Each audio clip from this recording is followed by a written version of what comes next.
Lagos Talks 91.3 and Corporate Shepherds presents the Man of the Hour. Ladies and gentlemen, please welcome ID Enang.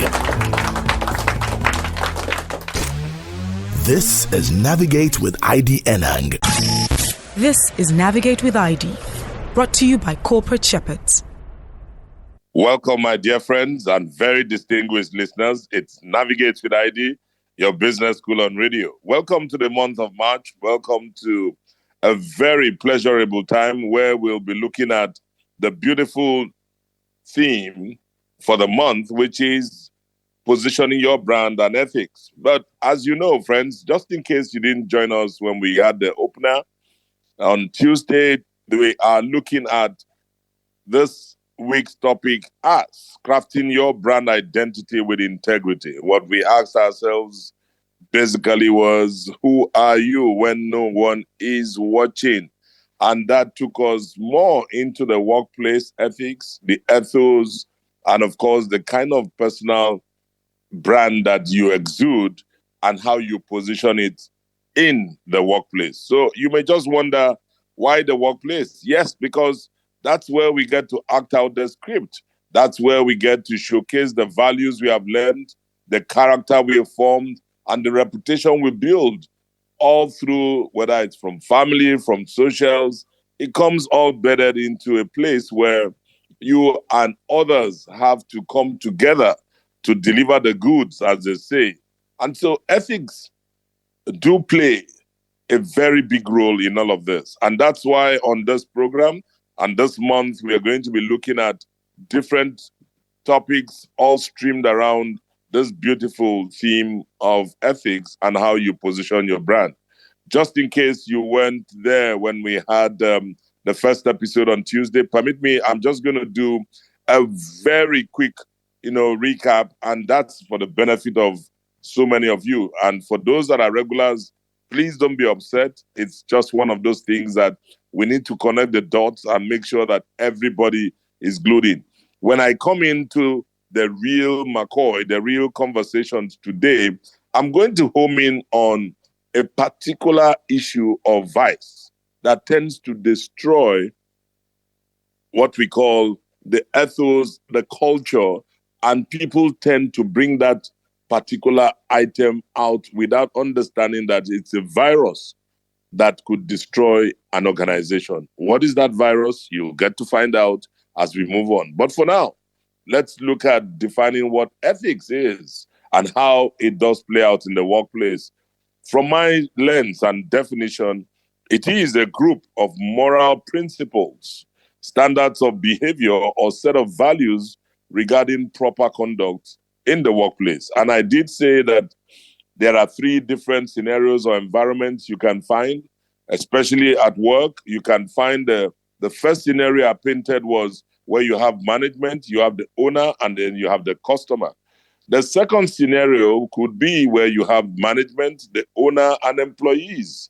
And of course, the third is a combination or a potpourri of sorts where you have the employee, the employer, co-workers, and customers. And then we went on to talk about business abuse. And this is where I kind of homed in on different parts, using each of these scenarios to mimic what you would find when a business goes through its own inherent abuse.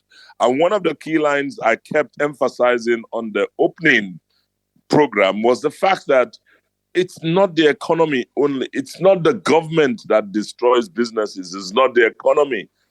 But there are a lot of internal factors that actually destroy the fabric of the business productivity. And that, in a way, does tend towards how things are done. So the interplay of these different forces, whether management, whether the owner, whether the co-workers, whether the employees, employer, the customer, the supplier, every single person has a role to play. And when they do, a business can be abused. These actions come in the form of illegality, illegal things being done. Number two, unethical practices. And of course, the third one, irresponsible acts on the part of any of these so-called constituents that are spelled out. And I said, what do you find as a result of business abuse? You find the tendency is you find prices soaring, higher prices, not because of cost push inflation, not because inflation is trending. Yes, that's a factor. The cost push is a function of added cost to the business or input cost or what you may call the handover or the transition cost. But when you have that interplay of illegality, you have unethical practices and irresponsible behavior happening in an organization, the tendency is that the business will have no choice but to raise prices to be afloat in order to remain. But those prices can come as a result of connivance, can come as sabotage, people doing what they shouldn't do, half measures. You know you are supposed to use 25 bags of X to produce 100 products. You end up buying or procuring 20 to still produce the 100. Now it gets to a point where the company will have to do one thing, try to match up because they are not getting enough output. People are not enjoying the benefits of what it should be. And that leads to business failure. That ultimately leads to jobs being lost, fewer jobs, and sometimes also the results of business abuse, either from the employer or management, can come as a result of unpleasant working conditions. Friends, it's all over. When you find all this, begin to ask yourself, what are those commonplace issues? What are those things that you see? You find theft at the highest cadre, not only about money, not only about cash, not only about dribbles, but you find materials, everything. There's a lot of stealing going on in the organization. It becomes a culture at the workplace. Bribery. Everybody is occasioned and positioned to collect bribes from the back end, from the front end, from the middle. Conflict of interest. You find employees having their own businesses. They are running businesses internally. You find unauthorized discounts. Someone will just give you arbitrary discounts. Why? Simply because ethics is not applicable, because there is the ethos and behaviors are not structured around an agenda. They are not codified. The codes of business not there with employer, with employee, with management, with supplier. All actors are playing in their own field without anybody superintending. Shame. Then time. You find vandalism at play. What is vandalism? You find people doing what they shouldn't do, taking out. I mean, you don't need to be in the transport business to understand how vandalism works. It's the same way when you work and you look at certain functions and how sabotage can happen. If you're in manufacturing, you find that the guys in production and packaging can embarrass you. They can choose to put in something, a foreign body, into your products. They will just see them in there.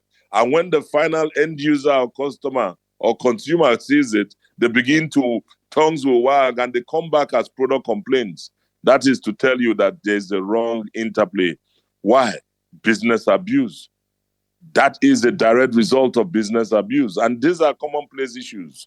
Of course, falsifying records. Everybody tends to falsify from the grain to the grind and all the way down to the mill. Everybody at every stage falsifying records. And all of that is because nobody is inspecting the farm. How do you know? If you are a farmer, a true farmer is one that would inspect the soil, the crops, the environment, and will also expect a better yield. But many business owners set up those businesses and they go to play. They go to sleep. And when they go to sleep, everybody in the entire chain tends to add their own because somebody is doing it, I will do it. All of us are doing it and nobody has been caught. Falsifying records also does not only happen with employees. There are owners of businesses that encourage them. In fact, it starts from there. When you start falsifying records and not allowing the true records to show because you are evading tax or dodging government or regulator, the staff will see you. And what would they do? They will take it on. If management can do it, why not? What makes management superior, we will do ours. And that's how We have commonplace issues, but there's one that I'm going to come through and come to. I'll spend a bit more time later, maybe on the second half, and it has to do with gossip. Gossip is a major factor that destroys. It's a commonplace issue. Poor client or customer service. I've talked about irresponsible behavior, addictions, and many times people ignore safety rules. And you wonder, why is this? Because there's this seeming sense of everybody does it. It won't be noticed. Or the excuse that always tears my head and body apart. My salary is too small. They are not paying me enough.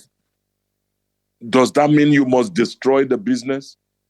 Many businesses today are going underground, going down, not because of the external factors, but because of the internal factors. And this is around people, the staff, crippling the business. You don't want to run a restaurant or eatery or run. I pity those that run lounges and they do not even have good systems and processes.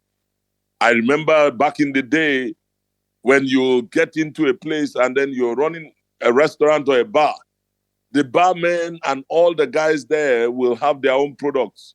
They'll bring in their products, and every day you see your stock is not moving. Stock is not moving, yet you see a lot of people in your restaurant or in your bar. You say, why are these people? And you see them drinking, they say, Madam, that's all we see. And they will tell you, they are probably bringing in the products. No, it's a lie, because they are selling theirs. Yours, your stock is there, remaining, you're doing the count. That is if you count. That is if you do stock control. That is if you do stock checks. That is if you are there. That is if you inspect what you expect. But if you leave it, they go to town. They destroy the entire fabric because of this mentality. After all, my salary is too small. After all, everybody does it. It won't be noticed. That is the excuse you get from those that have stayed in the business for too long. That's why you can't keep them there for long. Or some will tell you, my boss does not even appreciate what I do. My loyalty to him or her isn't rewarded. Like my grandmother would say, what infradig? Or infradictete? Infradignitete. That used to be my grandmother's language. I don't even know where she got that from. But friends, there are fundamental principles of ethics. It centers around, number one, integrity. I always tell you, and I will always maintain, that integrity is who you are when nobody's watching. I don't care your dictionary definition or wherever you want to get it, but integrity is who you are when nobody's watching. But you know that somebody's watching. If nobody seemingly is around you, there's always someone watching.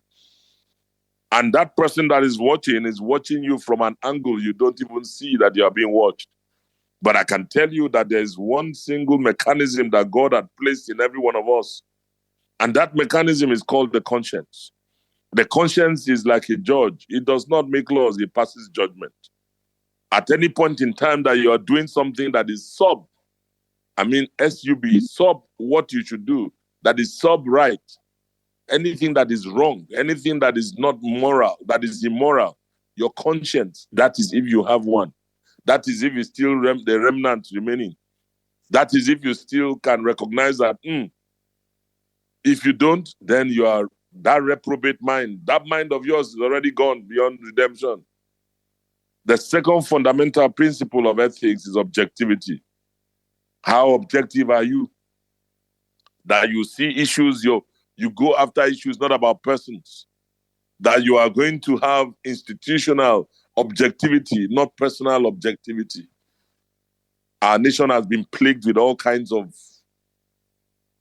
things that have happened, and it all centers around ethics. And you'll find that when you position your brand and ethics and ethical living, ethical leadership, ethical dimensions do not play, you will have issues with objectivity. And for those that never have seen and understand the essence of ethics, they can never be objective. They will always be subjective. But understand this, friends, that another fundamental principle of ethics is around confidentiality. Positioning your brand for the future. If you cannot hold things confidentially, Confidentiality is a key element that embeds integrity. It's a personal integrity that somebody says to you by reason of your office or by the demeanor or the work, you cannot disclose this. And then the first person you see, you say, you whisper into it, or you feel so tight that you go to a flower and just whisper, I cannot hold it. I have to tell you, whisper into the ears of the flower. And you don't know that, like the Yorubas will say, Ogirileti, the walls have ears. You will lack confidentiality. Nothing is private with you. Two here, two there. I'm still coming to gossip. I'll use that to close. A fundamental principle of ethics is professional behavior. If you are not professional, you have no business talking about your personal brand because you are absolutely a product. You are a commodity. Very commoditized. You know who you are? You are at anywhere Beleface. Any price, then give you 50 naira now, you come here. They give you 70 naira, you go there. They give you 100 naira, you go there. Very unprofessional behavior is a sign of commoditization of the mind, the spirit, and the person. That individual can never, if God does not work on him, integrity has probably left the person's apartment. That individual can never be objective. That individual can never be trusted. But many of you, what do? You connive because you've all been sapped in. And so we find that everybody does it, becomes the lingo, because we have all gone into the cesspool of corrupted minds. Not corruption. The mind gets corrupted. Once it's corrupted, it becomes like a farm. Have you ever seen a farm or a place where birds are kept? Have you ever gone to a poultry that a virus has gone in? Do you know when they talk of bird flu, see what happens? In no time, you will find all the birds, both young, old, layer, this one, all, in a matter of seconds, you begin to see them fall off. That is what we do. But we don't realize it. With unprofessional behavior, that is what we do. We destroy the fabric of the business. We destroy the fabric of the workplace. We destroy our own innate fabrics. So when a man leaves one organization, he carries all of that bad blood, bad belly, and everything, and then is taken to another place and promoted. Many industries today are suffering from it. Whether it's banking, whether it's finance, whether it's oil and gas, industries are suffering. Public sector suffering. They move somebody from here, he goes with all those bad behaviors, unprofessional conduct, and goes into another farm and goes straight into the soil and plants his seed. And then the next minute, you begin to see people behave differently. If you are not strong and you don't stray and watch it, you'll see that it's coming from leadership. Somebody has been brought in, that's the virus. But who will be the antivirus? Because everybody has to succumb to this new king or this pharaoh.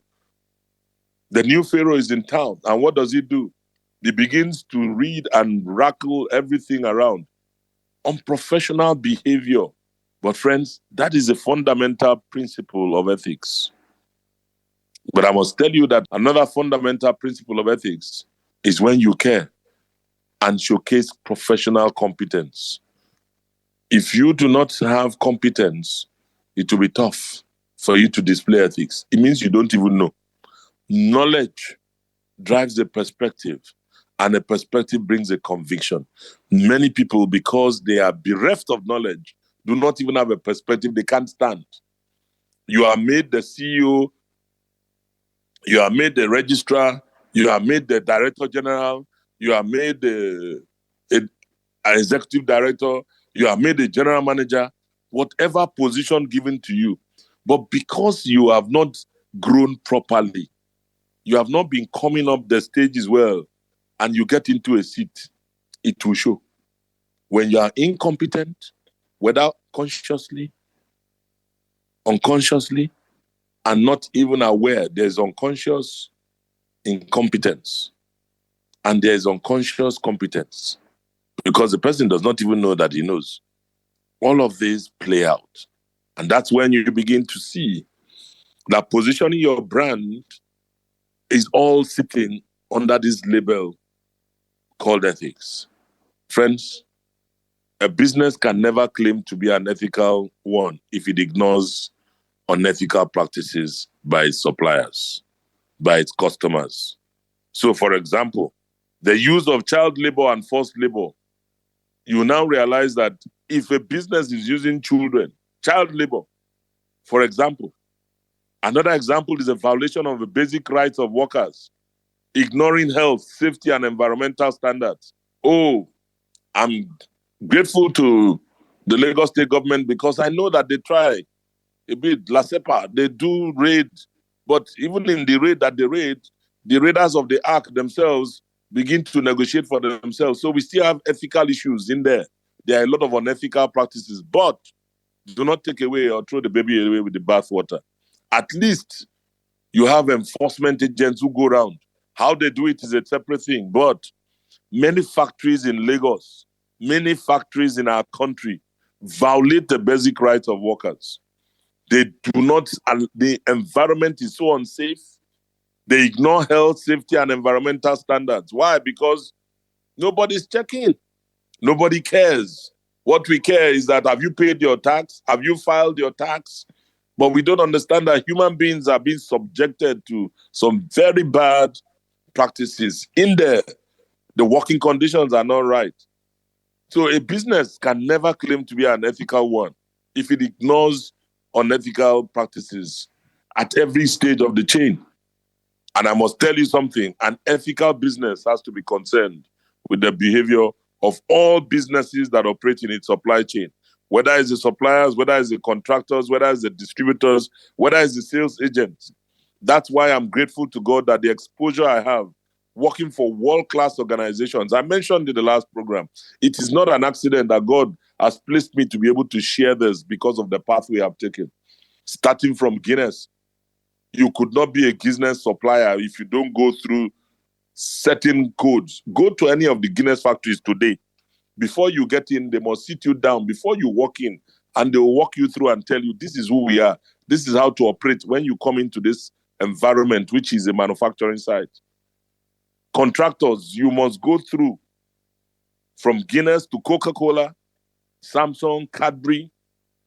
I'm talking about where I worked, where I had the privilege to serve. And of course, L'Oreal. They had codes.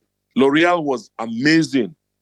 You cannot do anything at L'Oreal without signing the code of business conduct. At Coca-Cola, you cannot. You must sign the code of business. COBC, we called it. And every year, staff must go through it.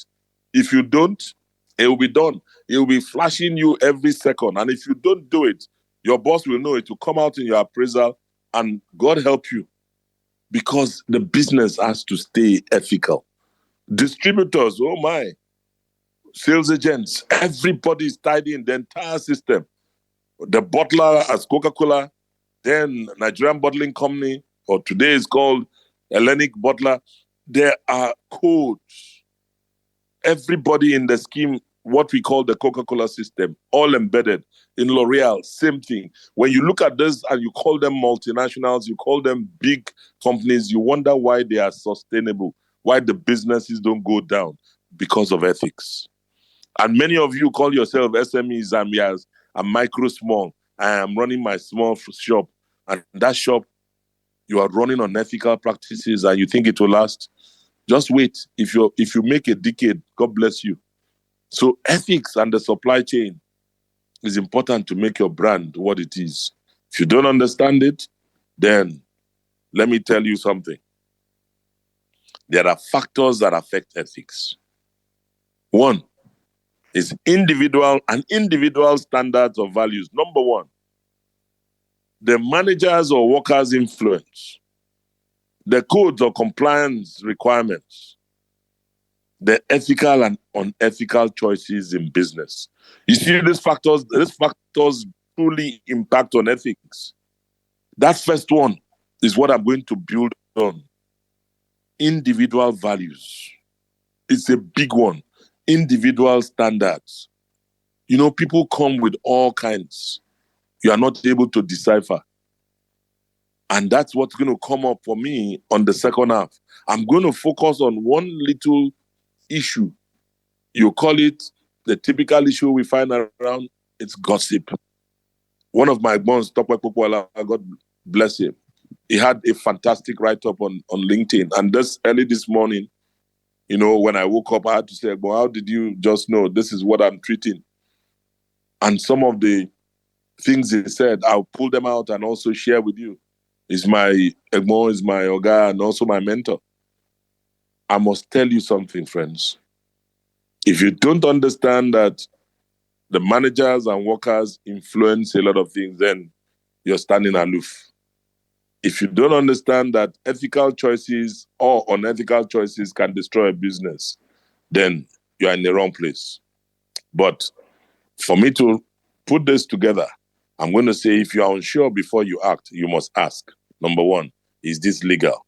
Number two, is it against company policy? Number three, could the action cause loss or harm to anyone? And number four, if everyone I knew saw me, would I feel uncomfortable? That is the stop sign.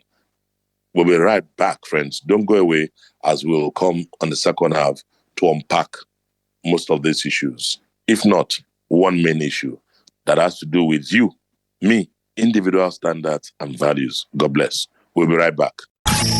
This is Navigate with ID, brought to you by Corporate Shepherds. A radio program like no other. Very many people out there who do not even take on any evaluation, just jump in. Oh, my friend says he's making a lot of money. Oh, my auntie says this is good business. The same way you've jumped in, you jump out. Get insights from a seasoned expert. Of course, an angel is an individual private investor, someone who has excess wealth and they'd like to invest in a private business. Talk about your one-stop shop business program. That's the whole essence of having a business school on radio. It's your business school on radio. Navigate with ID right here on Lagos Talks 91.3, airing on Tuesdays and Thursdays from 3 to 4 p.m. And if you need to get across to me, please send an email to contact@navigatewithid.com, or you can also follow me on my social media platforms at IDYENANG. Thank you so much and God bless.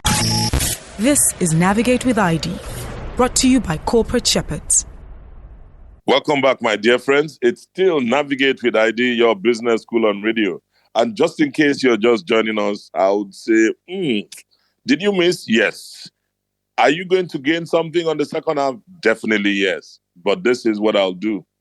I'm just going to let you understand that the scope with which we are taking the theme for the month is embedded in what you and I experience every day. And the theme and topic for the week is crafting your brand identity with integrity. And we said, in the course of this, who are you when no one is watching? All of that is embedded within the context of looking at how to position your brand, which could be your business, which could be you, which could be a business, and ethics. Ethics is a big ticket item that we had looked at. And so in the course of the first half, we touched on several aspects. But then what I'll do is to tell you, we launched out and I did talk about some fundamental principles of ethics. I did say integrity, objectivity, confidentiality, professional behavior, and having absolute understanding of care and professional competence. And this whole notion of everybody does it, it won't be noticed.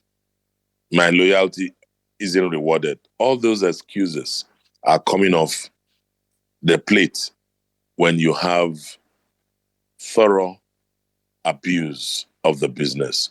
One thing that gives a commonplace issue that I've highlighted amongst others, which I want to really just spend a couple of minutes to home into, because this is where organizational culture, productivity is totally evaded and destroyed. And it comes from the word gossip. Now, I'm just going to borrow a leaf also from my Tokwe Popola's work, because I agree with him in total. And because I know that this is something that I've been treating, it will help some of you identify what we are saying. You know something? There are several reasons why people gossip. But I can tell you, most of it is around people that are seeking attention. They want to be noticed. So they want to be seen as the happening person. This is another form of self-projection.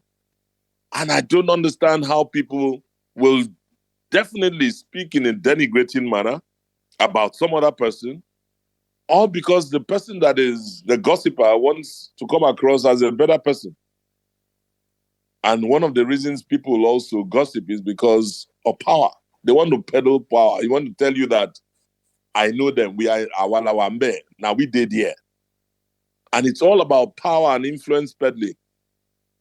They want to be seen and to be knowledgeable about people and processes. When you see people that are name droppers, yesterday I was with so and so, the name drop, or the president. Oh, yesterday I was with the Prime Minister of Britain. Oh, yesterday I was with this. Those name droppers most times are just trying to influence and peddle power. It happens a lot within the organization. So you now begin to see how and what is the nature of this same gossip. But I'll tell you, it's not unusual because it happens every day. It's happening even now as you're listening to me. You might be in the car, both of you are listening, and then you get into a space where you start talking about somebody. Once it becomes damning and damaging, you guys are going across the line, especially if the people are not present to exercise the right of reply. And you see a lot of that happen. But the place to nip it in the bud is truly within the organization, is at the head, the helm of affairs, the head of the organization. You know, one thing I used to do, my colleagues in L'Oreal would tell you, those at Samsung would tell you, if you come to me, whether you are a senior manager, head of department, you come into my office and you're having a meeting with me and you want to drop a gossip about another colleague, I wouldn't say anything. Right beside you there, I'll dial Cadbury. I did it so well in Cadbury. My guys will come in and they stopped. Everybody knows that you can't go to ID's office and go and name drop or gossip. Never. That was how I killed that bad virus. When you come into my office because I'm commercial director or I'm managing director, and you say to me, sir, so and so person, and you drop all those gossips, I'll just say, wait, I'll dial the person's number. And there, I'll tell you, oh yeah, are you there? Okay, so and so is here with me. He has just come to my office and he has said so and so about you. Oh yeah, okay, repeat what you said to me to him. Let him hear. And by the time he's here, I said, what is tell him what you said to me now. Within my team, within my organization, it died a natural death. I did that at Cadbury. I did that at Samsung. I did it at L'Oreal. It never, ever rose its ugly head anytime. And what I say to people, if anybody comes to you and says, ID said, put the phone on, dial my number and put it on speaker and say to the person, what you said to me about ID, say it here. Many times you find people, they'll back off. But if the head of the organization enjoys it, hey, then wahala don't come. How do people hide under the cloak of this gossip forum? Most gossipers will hide under this anonymity. And that's why I said when the staff comes to me to try and run down a colleague, and then you see the person looking over his shoulder, I said, what is wrong with you? Are you okay? Why are you looking everywhere? That means what you are saying is not true. Oh, yeah, I'll call the person. Or you hear people say, please, you do not say you heard this from me. That's it. That's gossip. Or people are saying, the one I don't like is between you and I. That is a red flag. Because already, Ogrility, the spirits around us have heard and they've carried it. If you don't believe in whispering spirits, well, someday your understanding will open. One thing you must also understand is that somebody who gossips hardly will disseminate information about another person based on facts that can be verified or substantiated. It's always gist because gossip feeds on rumor. And sometimes it's about imagination. Somebody just sits down and sees a particular lady always going, maybe taking a ride home with one of the directors or managers, and just sits there and projects. Projects imagination. These guys must be going out. This man must be sleeping with this woman. Oh, she must be sleeping with this director. Oh, no wonder she's this, that. Then that person now begins to build this empire, gets a fine story, and then gets to the willing eti or ear. That's why it's called hearsay. And then drops it as a seed. Bagam, and then Radio Nigeria will carry it. Just one occurrence, you saw someone, or you were at a place, and that's how gossip feeds on rumor. That is why gossipers never like to be fact-checked. Anytime anybody is gossiping or is a gossiper, try to fact-check the person. You'll find it, the person will come back and, no. The other thing, another sign for you, friends, when the avoidance of confrontation. Gossipers hate to be confronted by the person they are gossiping about. They will start waxing lyrical until confronted by the person they are gossiping about. Then you see them shudder. They'll stutter, they'll get jittery, and then you know something is wrong. Why are you shaking? I like to shoot straight. Trust me, I'm a straight shooter. If I see you, if I hear anybody coming to me and say, come, this person told me that you are so and so, that you are selling bread. Is it true?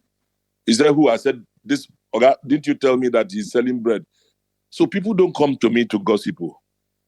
Because I will ask and I will expose you. Because you have a name. And I do not like this. Somebody said, or people are saying, when you come to me with that, I say, okay, shift back. As president of the National Institute of Marketing, there's all kinds I hear.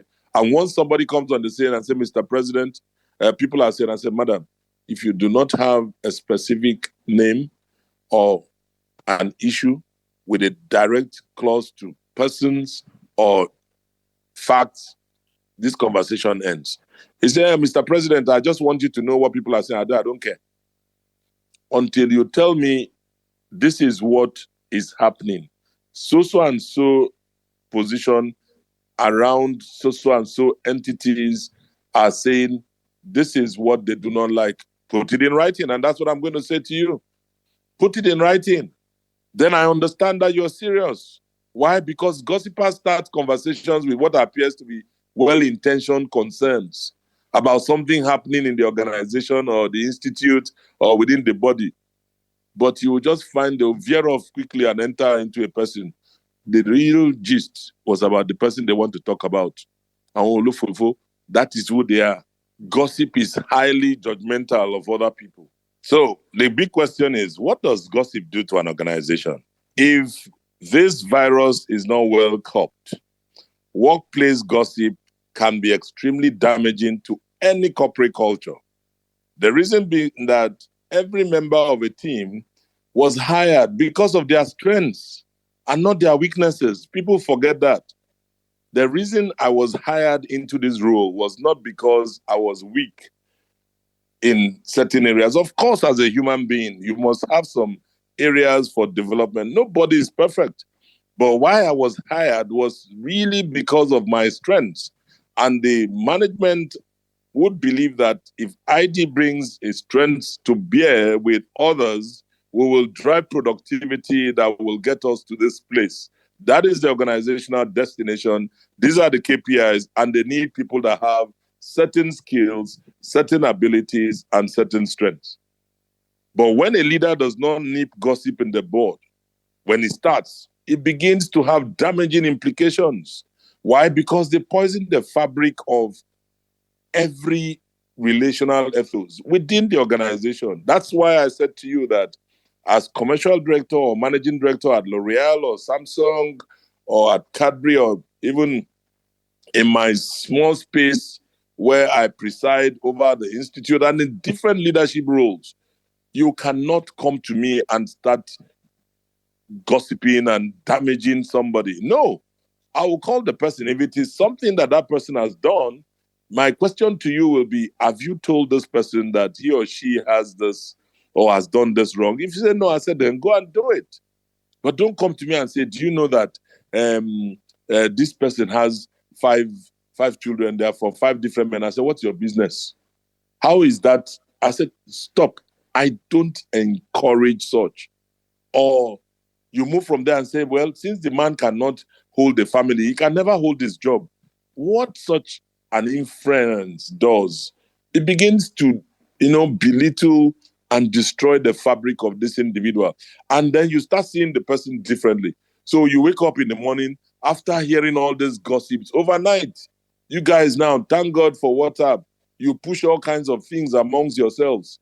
And when you wake up in the morning, you get to the office, like my people will say, you do see up, you hiss. When you look at someone and that person may not even understand or know what you're talking about.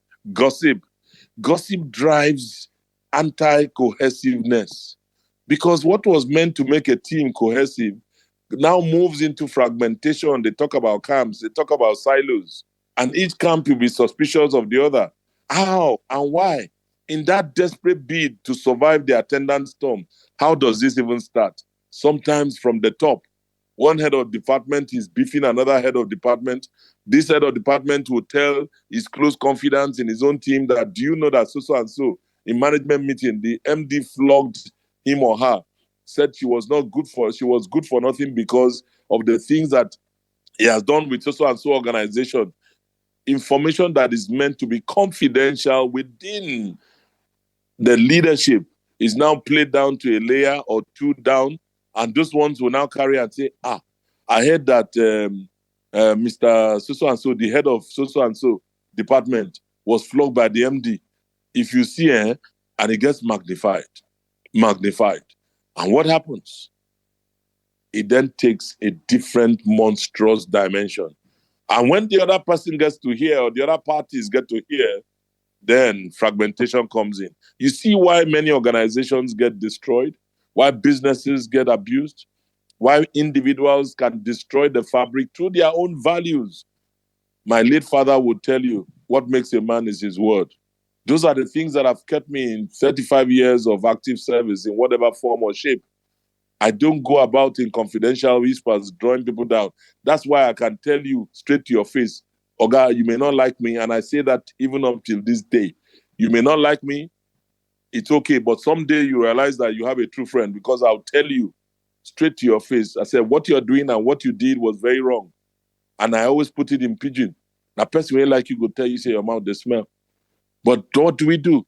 We destroy each other in confidential whispers. So, what do you consider to be the effects of gossip on the health of a corporate culture? What happens? One thing you find is speculation, falsehood, peddled. There's a lack of transparency and truth. But this is what is then exalted above truth. And so people are promoted because they are good gossips. Oh, gossipers get promoted. What you don't understand also, in the organizational culture, you then create a power block. And then that gossiper will now see, this guy, if you don't have him in your corner, you are in trouble. Oh.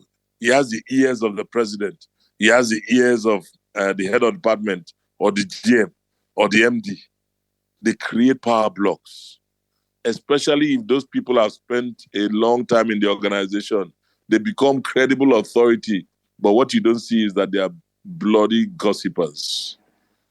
And what do? They feed on other people's virtues and sometimes weaknesses. By reason of their longevity, you think it's only when somebody flies at night that they'll say that person is a witch. Manipulation, daytime robbery and manipulation is witchcraft. And this kind of witches go with invisible syringe. And they just come in and what do? They put poison into, or virus into somebody. And then you, Radio Nigeria, Radio Oja, according to Amebo of Village Master those days, they will then carry the thing. Once they drop it with you, the whole world hears. But this person is cutting the image of a well-informed insider. And he then builds this spider. It's like a spider's web. And nobody will suspect it. But you should start suspecting. These are red flags I'm letting you people know. Because in your various organizations, these guys exist. You think you are going to a man that is going to protect you. You don't know you are carrying you are casting your pearls before a swine. And that's what the good book says you shouldn't do. Because that person will weave you inside his web, and those people have character, flaws which you don't see. Why? Because they quote it very well. And you, as unsuspecting clients, fall. And when leadership begins to entertain gossip, they sometimes are held hostage by the gossipers. Because they will consistently and continually embellish and exaggerate. They will even concoct stories just to keep the attention and affection of leadership. They know they need to keep your attention. When that happens, forget it. There's nothing like transparency. He just took a walk or left the window a long time ago. This is one virus that destroys businesses, organizations, because people lack the standards and values. Who are you when nobody is watching? How do you sit in a place and destroy others in confidential whispers? I'm dealing with this particularly, and I'm going to take each of these subhead issues and deal with them directly. Let me tell you something. Nobody likes to be the subject of gossip, not even the gossiper.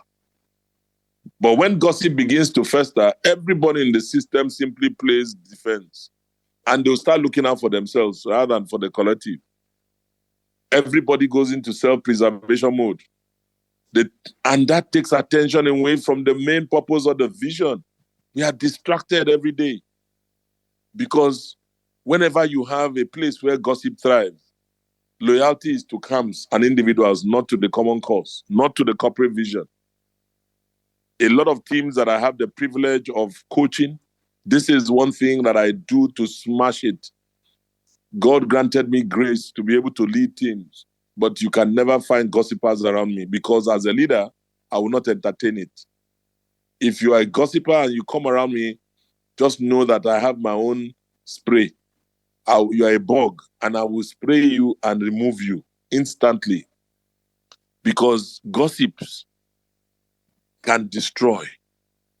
And gossipers that go unchecked will continue to be the biggest bane of leadership. Let me tell you, friends, great leaders don't lead by dividing their team into camps in order to favor some, and then they are looking at snitches and having them. If you are a leader and you have snitches, come back and tell me what they are doing. You are not a leader. You are a destroyer. And many of you do it, managers, directors, many of you reward competent snitches. You tell them, come and tell me, what are they saying there? But a secure leader will confront people with issues. I will confront you. I don't need to resort to personal attacks. I will confront you. And I call my direct entry. I know they do jam. I'll face you head on. And I'll tell you, what exactly do you think you're doing? And this will not be a personality attack. It won't be. I'll make sure it's about the issue.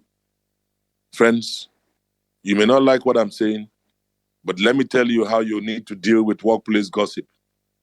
As a leader or a team member, you must deal with gossip and overcome it before it overwhelms and destroys you, or even renders your leadership or membership of a team useless, meaningless, and nothing less. The first thing you must do, like my Egbon will say, stay out of it. Must you be found there? No matter how tempting the gist is, protect your heart. Rend your heart and not your garment. Don't join the train and the frail. All it just starts is a small gist, harmless banter, especially when you go out into those small lounges. Let's go out. When you see a group of people always hanging out every time, check 70% of what they are doing there is gossip. Especially their colleagues, they say they are hanging out social. They are creating a social meal. When I was an expatriated many years ago, 25 years ago, thereabouts, I had the privilege of running as country manager. I wouldn't tell you the country, I wouldn't tell you the company. You would always have the locals go out to certain pubs and then that's where they'll meet. When they get there, they will now, that Nigerian, this Nigerian, ID, this one. I wouldn't go.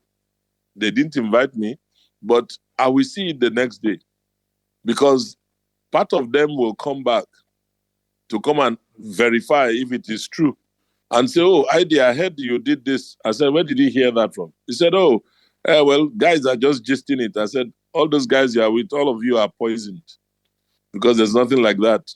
Until I began to see and I just began to observe. Let me tell you, the greatest tool to deal with workplace gossip is observation. Step back, observe. Observe. Once you observe, confront it.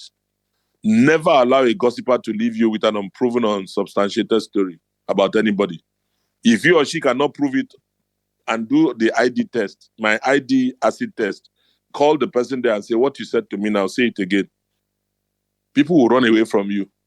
And I want to let you understand that people were recruited into the business or the organization based on their strengths and not their weaknesses. If all of us were to open our weaknesses and they will use that to recruit us, nobody will be employed.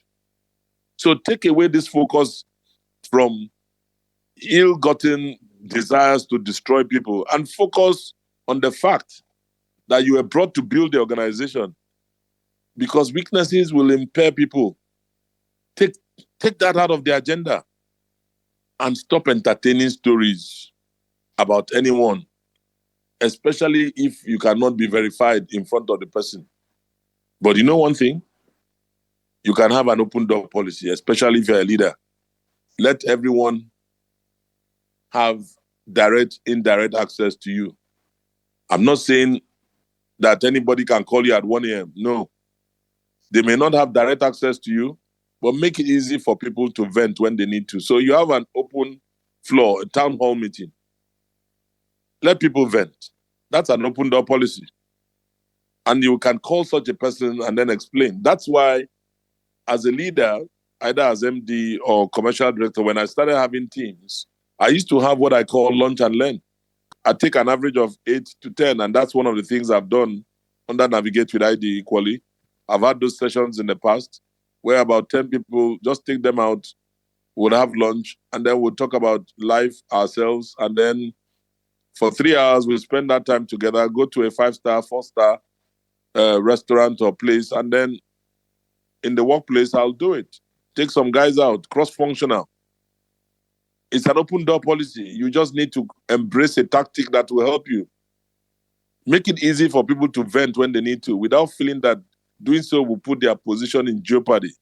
I always say to people, if you come into a meeting with me, listen, whatever you say here is not going to be taken against you. Feel free to vent. When people don't have safe places for personal expression, gossip will fester. Kill it by creating moments and places where communication must be encouraged. Through transparency, through proper stakeholdership and collaboration, not competition. Don't allow a gossiper have a hiding place. Bring him out. Shame the devil. Shame, shame, shame gossipers. But you know something? I'm grateful to God because the word of God brings a lot of light to anything.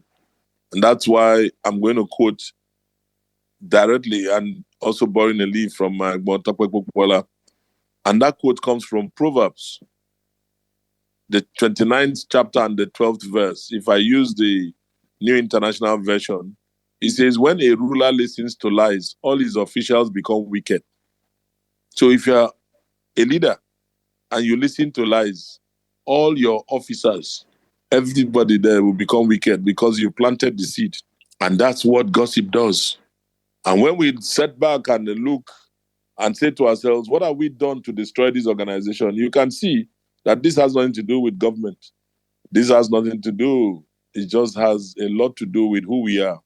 So as we close this particular edition, I want to go back to the original idea for the week, crafting your brand identity with integrity.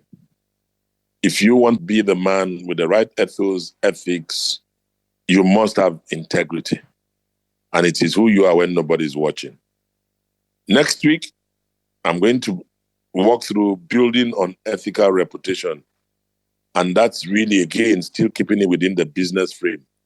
The ethical entrepreneur. Who is he? Who is she? Who are they? Who are ethical entrepreneurs? When you join next week, we're going to talk about that. Because now we've been able to get into some spaces. I may not have all the answers, but when we judge, I don't want to say we war, but we go against the tide to make things better and make people a lot greater and better than they could ever be. Well, my dear friends, thank you very much for listening. Always a pleasure. Till we come back, same time, same program, Tuesday and Thursdays. Here's ID signing out. God bless you. And that was Navigate with ID, brought to you by Corporate Shepherds.